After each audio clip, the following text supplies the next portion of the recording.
प्रकल्प हा देशभरात हाती घेतला गेला। महाराष्ट्र हा मोठा एक जिल्हा आहे, एक मोठा राज्य आहे आणि या महाराष्ट्र राज्यांमध्ये पहिलेच्या तुलनेमध्ये 12 जिल्हा काँग्रेस कमिट्या वाढवल्या आणि आता एकंदरीत 72 जिल्हा काँग्रेस कमिट्या महाराष्ट्र प्रदेश काँग्रेस कमिटीच्या अखत्यारीत आहे। मुंबई प्रादेशिक काँग्रेस कमिटी हा देखील एक महाराष्ट्र काँग्रेस कमिटीचा भाग आहे आणि त्या मुंबईच्या अधीनस्थ 6 जिल्हा काँग्रेस कमिटीच्या कमिट्या आहेत। त्यामुळे 72 आणि 6 एकूण 78, जे 78 हा काँग्रेसच्या इतिहासामध्ये एक माइलस्टोन आहे। अशा 78 ते साल असेल, मात्र या 78 ज्या जिल्हा काँग्रेस कमिटी आहेत या काँग्रेसला पुन्हा एकदा निवडणुकींच्या आणि संपूर्ण एकंदरीत राजकीय पार्श्वभूमीवर एक नवचैतन्याच्या स्वरूपातून, नवसर्जनच्या स्वरूपातून पुढे जात आहेत। या आतापर्यंत झालेल्या 15 राज्यांच्या प्रशिक्षण हे संपन्न झाले। महाराष्ट्रातल्या निवड होऊन तसं पाहिलं तर 5 महिने हे होऊन गेलेले आहेत, मात्र 5 महिन्यांमध्ये SIRचा एक प्रक्रिया सुरू असल्यामुळे BLA 1 BLA 2 याच्या निवडीचा संदर्भ असल्यामुळे आम्ही प्रशिक्षण हे लघुलघु तातडीने त्यावेळेस होऊ शकलं नाही। मात्र आता जी प्रक्रिया जी आहे ती आता छाननीच्या पातळीवर, प्रशासकीय पातळीवर छाननीच्या स्वरूपात गेलेली असताना या मधल्या काळामध्ये जो एक वेळ आम्हाला मिळाला त्याचा सदुपयोग करत असताना हे जिल्हा अध्यक्षांचं प्रशिक्षण शिबिर हे संपन्न होत आहे। आजपासून पुढील 10 दिवस म्हणजे 2 सप्टेंबरपर्यंत 10 दिवसांचं निवासी आणि संपूर्णतः कमिटेडली आणि या सर्वांमध्ये अत्यंत शिस्तीने हे प्रशिक्षण संपन्न होणार आहे। या प्रशिक्षणाच्या 9व्या दिवशी अखिल भारतीय काँग्रेस कमिटीचे संघटनचे सरचिटणीस वेणुगोपालजी हे येतील। संघटनेचा कोणता आयाम, कोणता टप्पा निश्चित केला त्याचा आढावा घेतील। सोबतच येणाऱ्या वर्षभराचा ॲक्शन प्लॅन देखील आम्ही या ठिकाणी तयार करणार आहोत। त्या संदर्भात तिथे चर्चाही संपन्न होईल आणि समारोपाला शेवटच्या दिवशी राहुल गांधीजी जे आहेत ते देखील या प्रशिक्षणाच्या समारोपाला येतील। अशी एकंदरीत या 10 दिवसांची सर्वसाधारण मांडणी आहे। आज याचं उद्घाटन अखिल भारतीय काँग्रेस समितीचे कार्यसमितीचे सदस्य, माजी प्रदेश काँग्रेस कमिटीचे अध्यक्ष बाळासाहेब थोरात यांनी आज याचं दीप प्रज्वलन करून याचं रितसर उद्घाटन केलेलं आहे। या दरम्यानच्या काळात महाराष्ट्रातील नेतृत्व, भारतातून संबंधित जे या प्रक्रियेशी संबंधित आहेत तेही आमचे नेते या ठिकाणी येणार आहेत।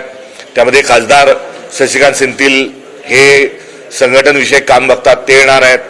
त्यासोबतच संघटनच्या या संघटन सृजनच्या अनुषंगानं जे कार्यरत आहे वामशी रेड्डीजी ते येणार आहेत आणि इतरही सेशनच्या अनुषंगाने इथे येतील। हे प्रशिक्षण केवळ एकतर्फी नसून हे संवादात्मक होईल। यामध्ये सकाळच्या व्यायामापासून, श्रमदानापासून या प्रशिक्षणाची सगळी सुरुवात होणार आहे।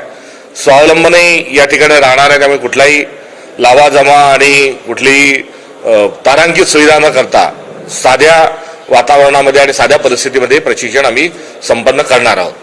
पुण्याचा कार्यक्रम यशस्वी झालेलाच आहे।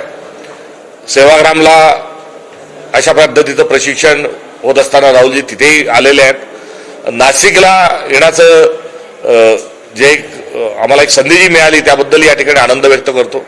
येणाऱ्या वर्षात इथे कुंभमेळा आहे। कुंभमेळा हा एक सांस्कृतिक सण आहे, एक उत्सव आहे आणि गंगा जमुना तैबीतचा एक अत्यंत महत्त्वाचा एक भाग हा कुंभमेळ्याच्या अनुषंगानं आपण हा वारसा आपण जतन करत आलो।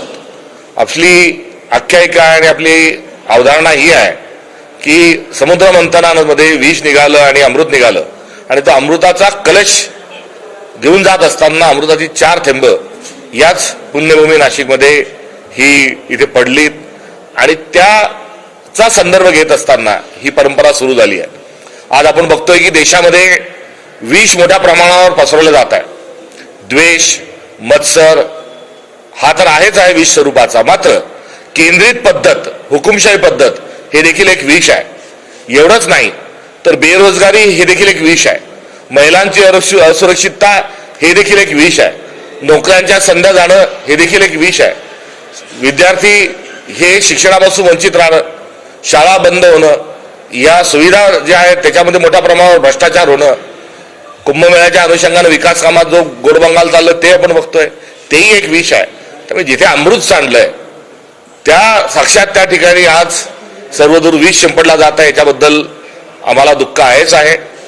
आणि एकंदरीत जे विष आहेत ते दूर करण्याच्या अनुषंगाने देखील संपूर्ण नागरिकांची आणि या परंपरेला मानणाऱ्या सगळ्यांची ती जबाबदारी आहेच.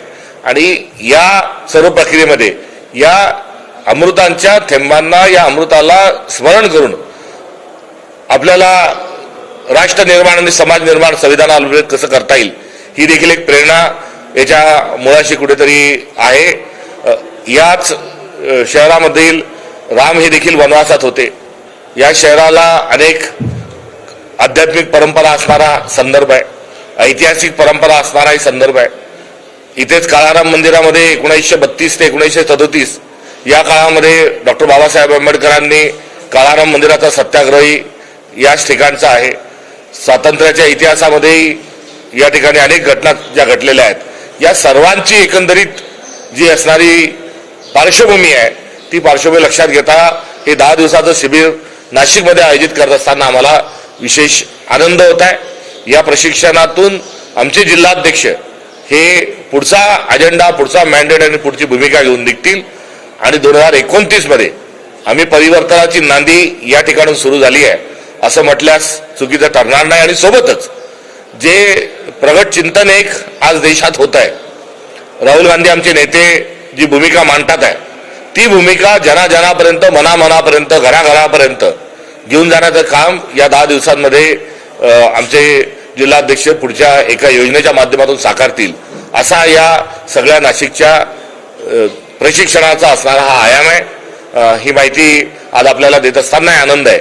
आणि नाशिकमध्ये हा कार्यक्रम होत आहे कारण विदर्भ, मराठवाडा, पश्चिम महाराष्ट्र, खानदेश, नाशिक ह्या सगळ्यामध्ये, मुंबई या सगळ्यांमध्ये वेगवेगळ्या सगळ्या ठिकाणी वेगवेगळे उपक्रम होत असताना आज विशेष करून नाशिकमध्ये हा कार्यक्रम होत असल्याच्याबद्दल आम्हाला आनंद आहे. आपल्या काही जिल्हाध्यक्षांना टास्क दिला आहे का प्रत्येक गावात राहायचं किंवा टास्क दिला? हे मी आपल्याला सांगितल्यानुसार हे प्रशिक्षण केवळ मोनोटोन नाही, म्हणजे एक वक्ता येईल बोलेल. शेवटी आम्ही कार्यानुभवाचे लोक आहोत. आम्ही संवादावर आमचा विश्वास आहे. छोटी छोटी पुस्तकं वाचून, फासिझमच्या माध्यमातून आम्ही काही कोणाचा मेंदू जो आहे तो ब्रेनवॉश करायचं काम करत नाही किंवा आम्ही काही आतंकवाद्यांचा वेगळे जे काही प्रशिक्षण आहेत त्याच्याशी आमचा काही दूरदूर संबंध नाही. आम्ही लोकशाहीवर आधारित आणि रचनात्मक कामावर आधारित, गांधींच्या सर्वोदयावर आधारित, संत परंपरेच्या भूमिकेवर. मला असं वाटतं की 10 दिवसाचं एक जे आहे हे आम्ही कमीच आहे. दर 6 महिन्यानंतर अशा सगळ्या शृंखलाची एक आवश्यकता आहे. कारण हे केवळ प्रशिक्षण नाही, हे चिंतन आहे, हे मंथन आहे. आणि या चिंतनातून मंथनातून आम्ही देखील या ठिकाणून एक कार्यक्रम हा कुठेतरी मंथनाची जी भूमिका आहे, परंपरा आहे, तिचं स्मरण मी पुन्हा एकदा करतो की मंथनातूनच आपला देश पुढे आलेला आहे. कुंभमेळ्यात टाकलेली एक प्रक्रिया आहे. या मंथनातून आम्ही एक आमचा पुढचा अजेंडा घेऊन जाणार. एक दिलाने, एक मनाने, एका भूमिकेने, एका दिशेने आम्ही जो कार्यक्रम ठरवायचा आहे त्यासाठी इतक्या दिवसांची ही आवश्यकता आहे आणि त्यानुसारच 10 दिवस आम्ही त्याकरता निवडले.